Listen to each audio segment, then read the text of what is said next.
Welcome back everyone, and today is going to be part 2 of changing out the oil cooler. We're going to pick up where we left off last time. I'm going to start cleaning down in the valley of the engine with some brake cleaner and some things I have. I'll show you what I'm doing along the way. Okay, the first thing I'm going to be doing is I'm going to be spraying brake cleaner on these surfaces and down in the valley of the engine, and I'm going to get this as clean as possible because when everything goes back on, we want it to be flush and clean. And it's okay to use brake cleaner because it evaporates.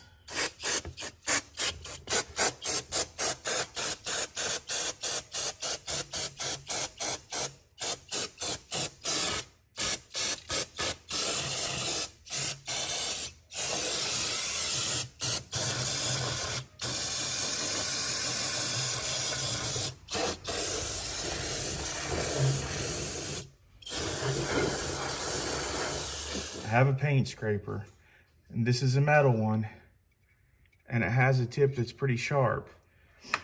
Now you want to get one that's about 2 inches across, and you want to keep it flat. You don't want it to go up like this and dig in, because this metal will scrape and get nicks in it, and you just want to take your time and go across the engine here, and you want to get where the old rubber gaskets started to break down.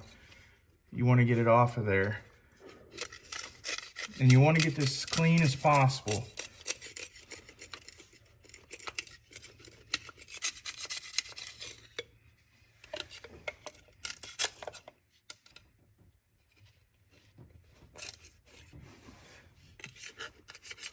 As you can see, these little spots right here, it's going to get these and it's going to do away with all that. Make sure that these are clean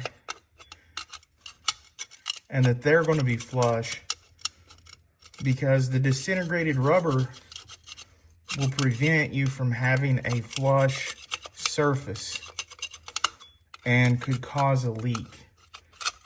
And that's the last thing we want, is a leak after taking all this apart. So just make sure you take your time and make sure you clean these surfaces.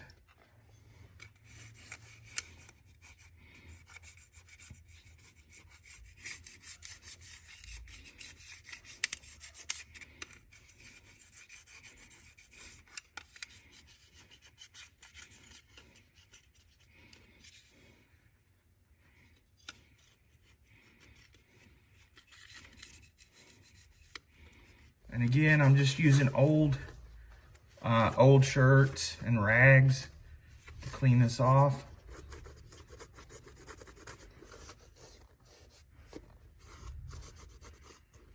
The easiest way of doing this, guys, is just go ahead and use the old wet and dry vac to suck down out of the valley of the engine. That's the best way to do it.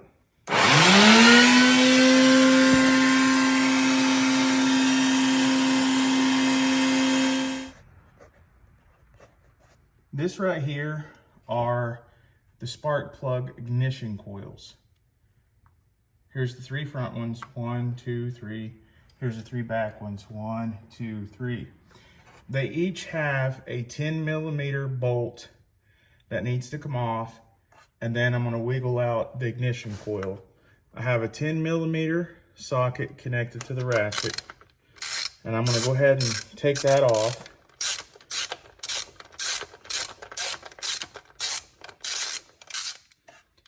I'm gonna go ahead and change the spark plugs while I'm this far down in the engine and just do a tune-up. It makes a lot of sense to do this while you have the engine apart than waiting until later. And that's what I'm gonna do. So then you wiggle the ignition coil back and forth, pull up, and it just pops out just like that. And as you can see, down inside of there is the spark plug. So what I'm going to do next is put a spark plug socket on. Okay, this takes a 5/8 spark plug socket. And one of the most important things you want to check is that this has the rubber gasket inside your spark plug socket, because a lot of times on generic ones they come off and it's not going to pull up that spark plug. But you just put this down in here on about a 6-inch extension, and then you start going counterclockwise and loosen it up until you get that spark plug all the way out. Crikey, somebody outside has a big engine.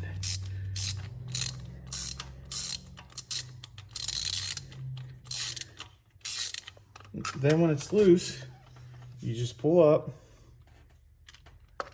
and no spark plug. Now when it's loose all the way, you're going to pull this up.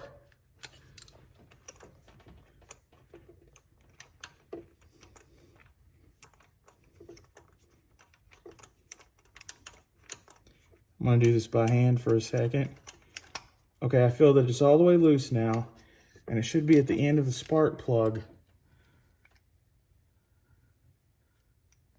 And as you can see, there's a lot of carbon buildup, even maybe a little bit of oil, but that could have got in from where it was leaking. But that's exactly how you change out the spark plugs. You just pull the spark plug off of the spark plug socket, and you're ready for the new spark plug. Now, I already bought the spark plugs pre-gapped, so I'm not going to have to change the space in between here. Usually you have to use this spacer that you can get at any auto place. I got this at AutoZone, and you'll put it to your specifications, and then you'll gap your spark plug and then put it in. Now, my specific spark plugs that I bought today are already pre-gapped, so all I have to do is just drop them in there and install them. Now, the first thing you want to do before you install the spark plug, now some people don't do this, some people do, I choose to do it, is to put some anti-seize on the threads of the new spark plug.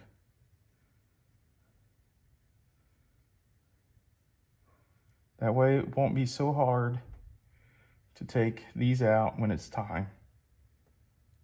I'm going to hook up the 5/8 spark plug socket, which is what this takes.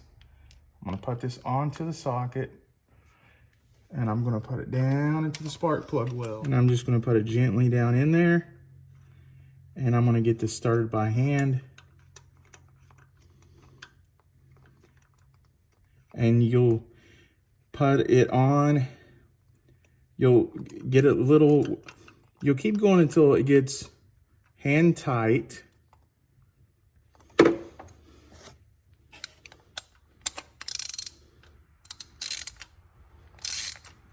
You don't want to over tighten it.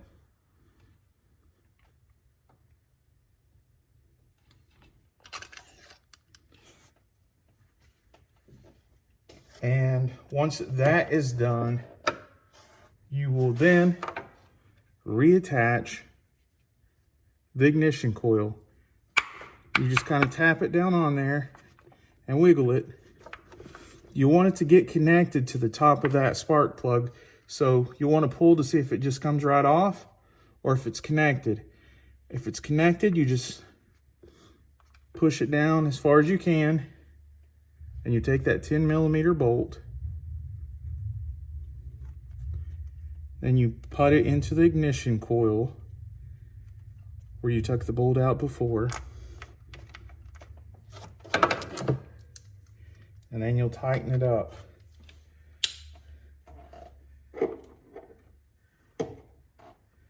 Then you put the 10mm socket back onto the extension.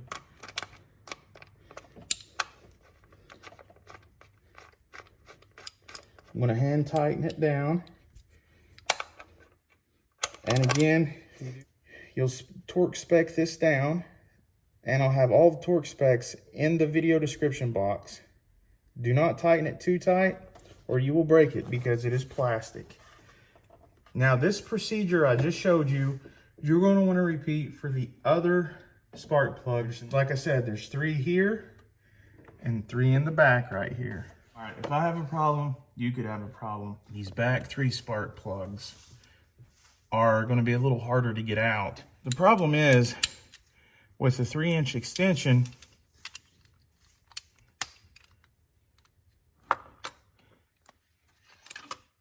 this wasn't long enough to go down in there.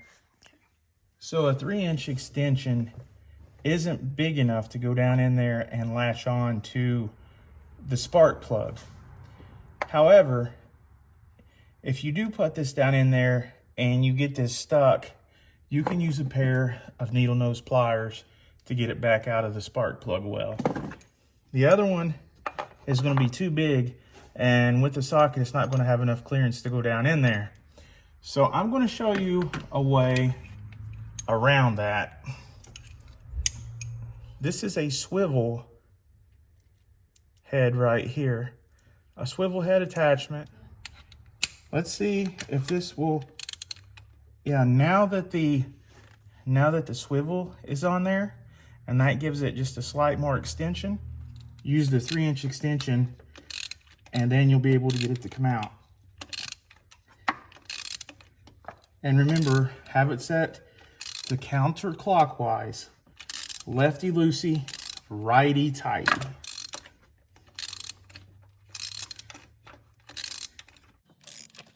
So just remember, you're going to need a swivel head attachment.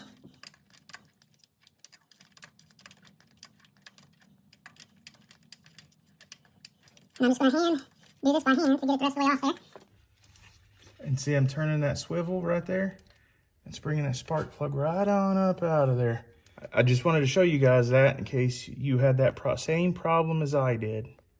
What I'm going to be doing is replacing the original, the factory, that has this plastic body and this metal cooler right here. I'm going to be replacing it with an all metal option. And I'm also going to be taking off the original sensors here. The oil temperature sensor and the oil pressure sensor. I'm going to use those original parts and I'm going to put it onto the body of the new part. Reason being is a lot of these, when they are shipped, they fit perfect and they work great. Other than the sensors, they're really generic and they hardly ever work right. So before you throw out your old unit, you'll want to use the sensors. And be sure to know where the position of these sensors are when they're tightened down, because you're going to want to tighten them to torque specs, which I'll get to that in a minute. And you're going to want them to be facing the similar way, so when the wire harness plugs in, it'll be facing the exact same direction. Anyways, this is the box that the new oil filter comes in. I ordered this off Amazon, by the way. And underneath here, you're going to get your very own gloves. Not that I'm going to use them. I'll give these to my wife and let her use them in the garden.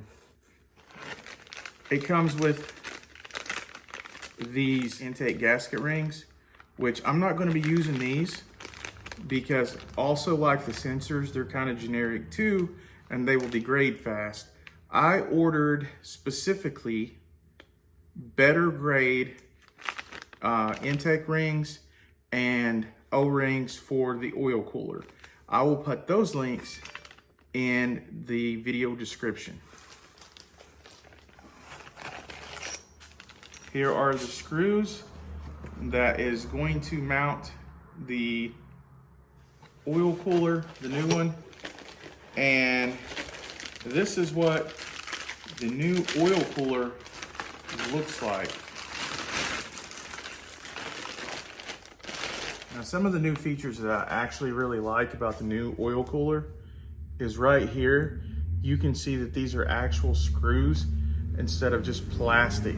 What happens a lot with the other ones, this plastic, if you're putting in an oil filter, you can break the neck of this plastic. Over time, the plastic becomes brittle and it's going to break down. And then the other thing that a lot of people don't talk about is where this is underneath in the valley and the V of the engine, the whole plastic body, when it's plastic like this one, it can become warped a little bit. In other words, over a little bit of time, under here can become a little bit kind of damaged and warped out of place, and it won't be exactly straight, if I'm making sense to you. So it being plastic and over years of time, it's just going to break down and it's not going to hold the exact same kind of shape and as to where the metal will. But once you get this off, if the rings, the rubber rings, are flat and even with the oil cooler, that means you may get away with just replacing the rings. On this unit, it actually had a crack along the body. So we're going to have to replace the whole entire oil cooler. And in doing that, I'm going to replace it with the metal one, which is better. But a lot of times you can just buy the new gaskets and reuse your old one. Now, these are the parts that is more than likely going to fail. If you don't believe me, just look up on Amazon, look up at Google, and look at the reviews of these sensors. The pressure sensor, the temperature sensor, that usually come with these third-party units usually do not work. So if your old ones are busted or you threw them away, then you'll want to order them from your dealer. The originals work the best. In this case, I saved the originals and I'm going to take them off and use them on here. Okay. The new oil cooler will come with some gaskets right here. And if you can look real close, these gaskets come up ever so slightly above the metal connectors. And one of the ways I knew that the gaskets were bad on the plastic oil cooler were that these gaskets, basically they were all the way even with this right here. And the gaskets are supposed to come up. Let me get this in there. Okay. The gaskets are supposed to rise up just a little bit above that piece of metal. If they are kind of wore down to where it's even with this, then that means those gaskets are going to leak. And that's when the oil or the antifreeze could start leaking out.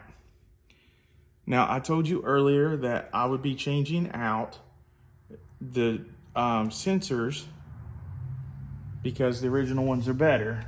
I'm also going to be changing these gaskets out.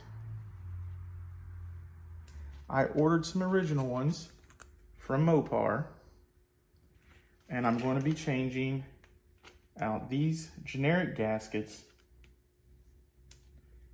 for the brand name ones. Here is the actual part, the Mopar part, in case you guys want to order it. I will also put it in the video description.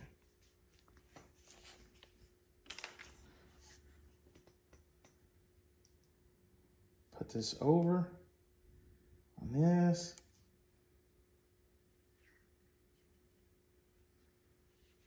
Okay, and as you can see, it does rise up some from the metal from here to here.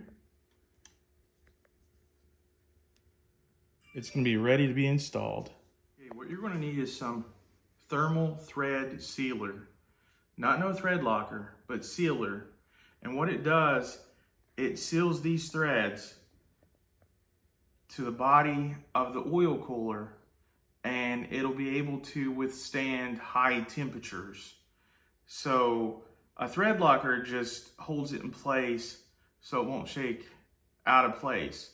But this is what you need, which is the thermal sealant. And you're going to put some on the threads when you replace these sensors. You're going to put this onto torque specs.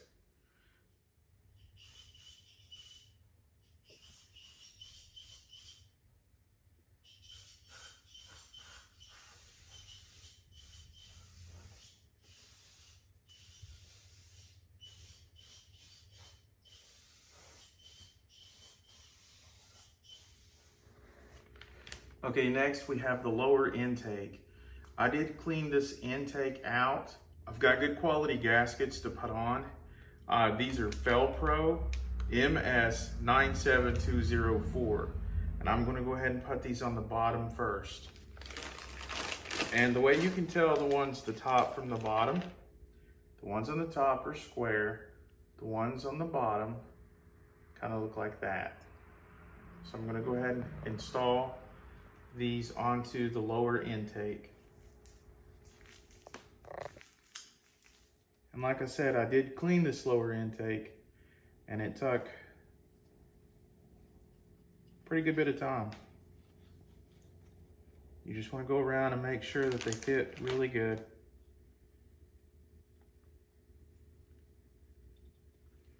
Our main purpose is not to have any leaks.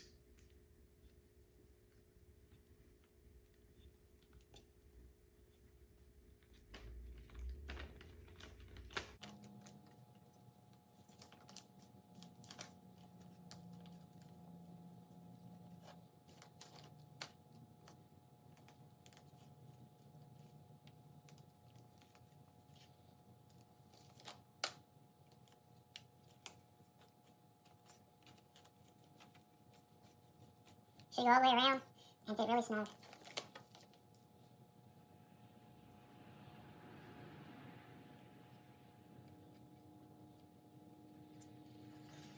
That's what it looks like when you get the lower intake gaskets on.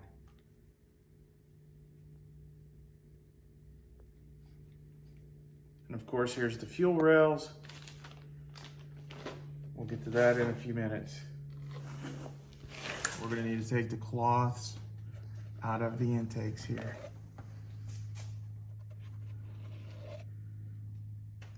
We're getting ready to put the lower intake back on.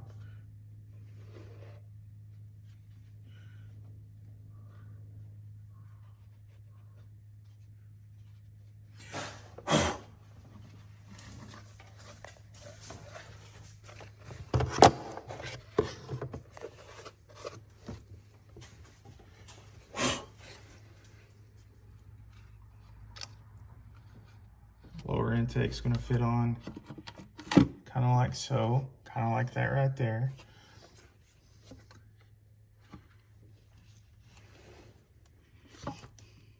You want it to fit exactly in place. It'll almost be like it can't move. You'll feel those little rubber gaskets fit into place. And then you're ready to put the screws back on. Okay, you're gonna wanna run this wire underneath it here before you set that back on. And then make sure that it's setting back on there good. And just put this out of the way. And you're gonna wanna put these bolts back in. These are gonna be 8mm, by the way.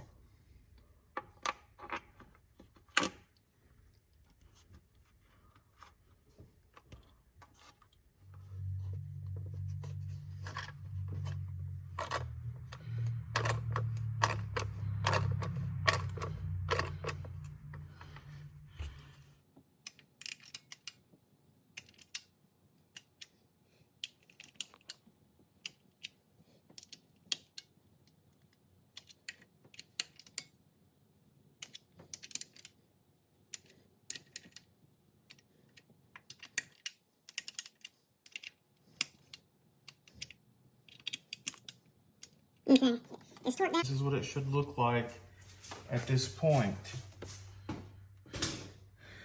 Next thing I'm gonna do, I'm gonna hook the quick connect back up right here.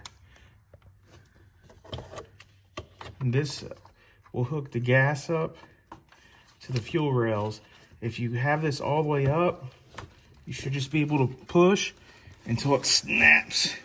And you want to push until it snaps on and it's in place.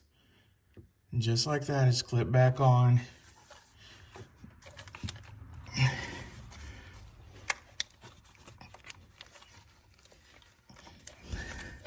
And so you'll check the other side, it's snapped on right there too.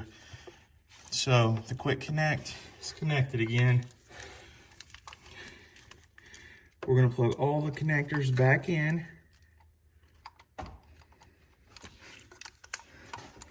Plugs in on this side, push the red tab down. This goes to here, to this ignition coil, snaps right on in. And then this plastic zip tie holder is gonna go right in there. This one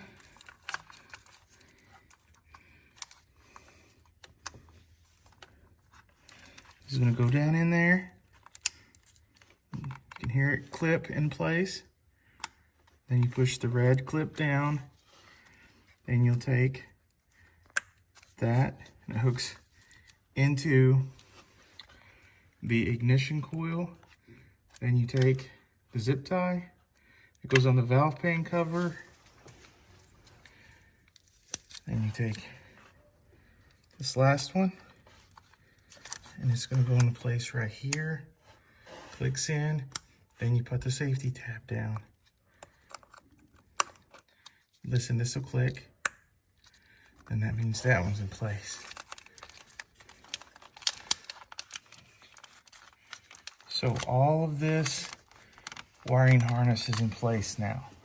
So now we're going to get this wiring harness and put it in place, which is going to be hard to see, but that's what I'm going to do.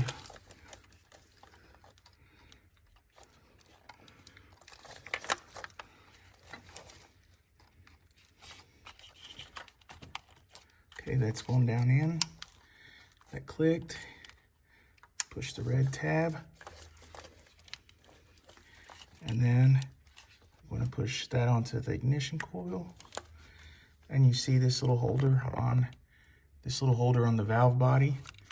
The wiring harness holder just goes right down in there.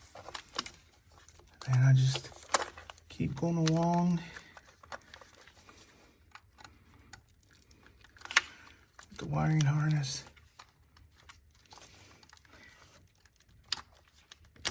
See how that clipped on? I'm gonna click the safety down, and I click that into place. And just like that. Now I've got one more to go. So here goes the last one. You heard that clip? Then I push the red clip down.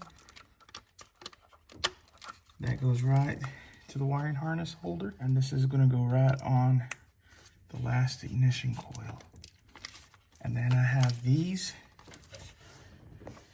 back on. And these are the Fel-Pro, which are the quality ones. Lower intake. Lower intake right here. Got quality rubber gaskets that I ordered separate because I don't want to do this job. Not for a while, at least. Don't want to have to do it over. I want this thing to haul my ass instead of me hauling it. That can be edited out, of course.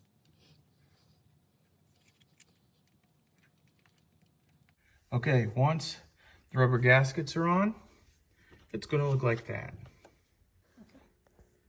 One of the other things that I'm doing once I have all this part is you take the 4 8mm bolts off of the throttle body here, and I have throttle body cleaner. And I'm just gonna spray this in here. And you can see that really dirt coming out of the throttle body. And this will help with gas mileage and your engine idle.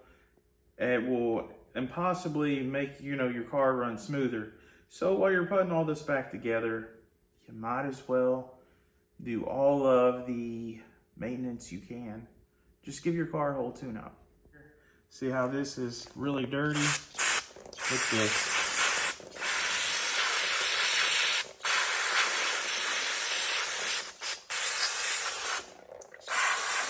As you can see the dirt in here, I have shop towels. I'm gonna clean that out. Look at all that dirt. And you wanna make this as clean as possible when you're cleaning this throttle body.